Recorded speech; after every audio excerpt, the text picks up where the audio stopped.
Hi, this is Couch Coop, and we are going to look at the new Cyberpunk leak that we've seen about patch 1.5. Just realised it's been 3 months since I've done a decent Cyberpunk video, and I want to go over some of these massive points that have been put out on these, what I need to stipulate are rumours. I was on Twitter quite late last night, and I noticed that Cyberpunk 2077 was trending. That never happens. We are all waiting for patch 1.5, and it looks like some insider has managed to extract some sort of sweet nuggets of info. I don't know how reliable they are.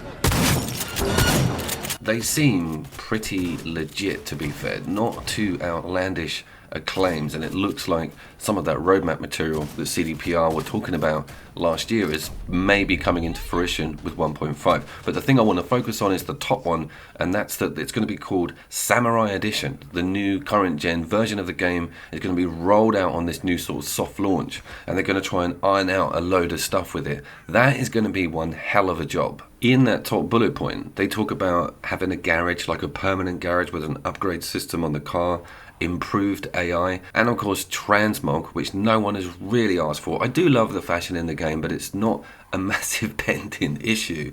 And of course balancing with the loot. They're going to redo the entire loot system for the rollout of this 1.5. That's going to be huge, because it will technically mean that all of our saves may be invalid going forward. Hey, V, wait a sec. The next section talks about an expansion being part of Pacifica and it being a combat zone.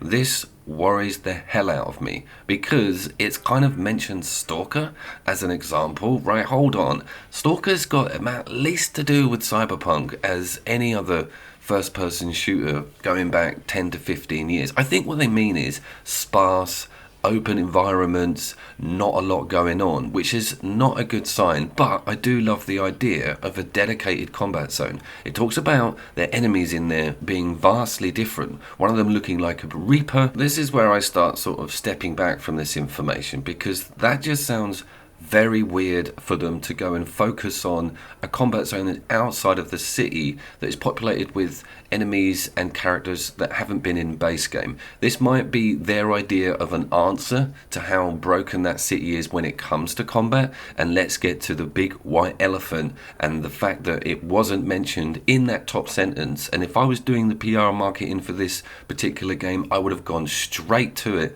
and it's the police system.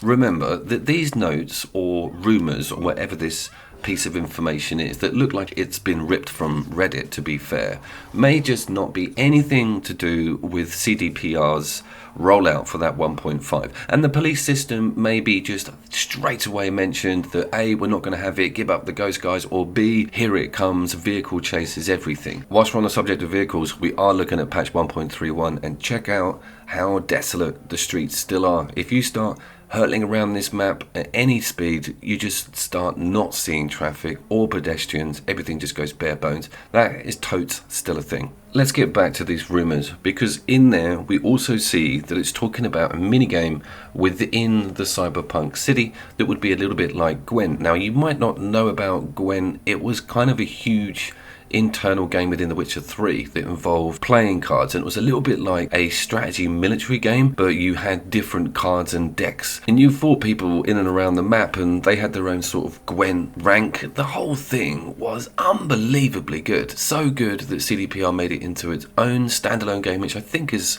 around on iOS. I'm not too sure, I haven't actually got my hands on that. So a Cyberpunk version of that would actually be pretty awesome, and they wouldn't have to do much other than rebrand a lot of the cards and maybe change some of the nuances of the play system, because it was all based on like mortars and goblins. That one kind of cheered me up a bit. But listen to this, I keep thinking that a lot of rumours from this leak might just be tack-ons and no actual overhaul of the game itself. And I think, hand on heart, guys, that's kind of what we're all looking for and hoping for. And I think we might be moving into the realms of that not actually happening, just things getting added to try and sweeten up the bitter fan base that they've left with this game's launch.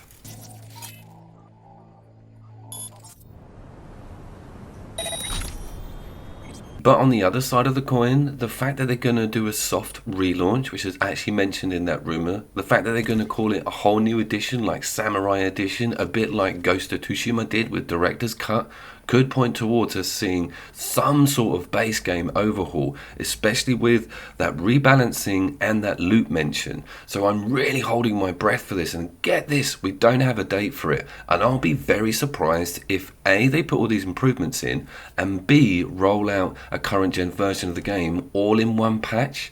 That seems like a bit of a daunting task. They're also talking about that combat zone having different types of Cyber Psycho in it that are inhabited or embedded into the Cyber Psycho story arc, which means more of them. I'm totally up for that, and new designs of them, preferably in new environments. This feels like they're kind of moving away from that city and into the surrounding unpopulated desert/wasteland. Stay together, don't split. And I think that points to therein some of the problem is that Night City is just too chock-a-block and too full on a sort of coded CPU and GPU level that adding or meddling around with anything within those mechanics is just going to tip over the whole game. So they've had to say, right, let's move all the new stuff out to the middle of nowhere, and hopefully this will satisfy our audience. Another thing is, if you spent £5,500 on a decent PC and run this game on top settings with ray tracing and everything working, you've still got a decent game, but all of the broken aspects of questing and loot and that material is never going to get changed until they patch it. So it's a bit of a weird conundrum. Do you remember everyone reviewing this on PC and everyone going, yeah, it's fine, and then we all got the base level console? Yong, yeah, I'm looking at you.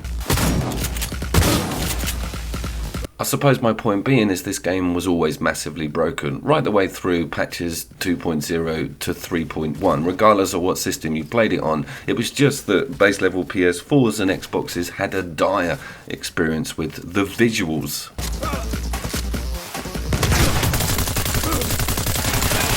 But I have saved the juiciest nugget of leaked information on that document to the end, and it's of course the Cyberpunk anime that was announced in that. Now the guy that supplied the information said it looked slick as hell, like Akira, beautiful high quality animation. But of course, we've been massively disappointed with this stuff before. You've only got to look at the new 40K animation, which runs at 2.2 frames a second and is just dire. But look at the animatrix, which was fantastic. Nothing to do with CDPR, obviously, but there's a Keanu connection. Maybe they'll go to that studio. That could be the one good thing that comes out of this whole debacle, is a decent Cyberpunk 2077 animation that's a bit like that original trailer we saw. So I have been Couch Coop. I wanted you all to have a nice update on where we are with 1.5 and keep in touch with all my Cyberpunk fans on the channel. Back to the Couch Co-op, of course. Split screen. I shall see you down there.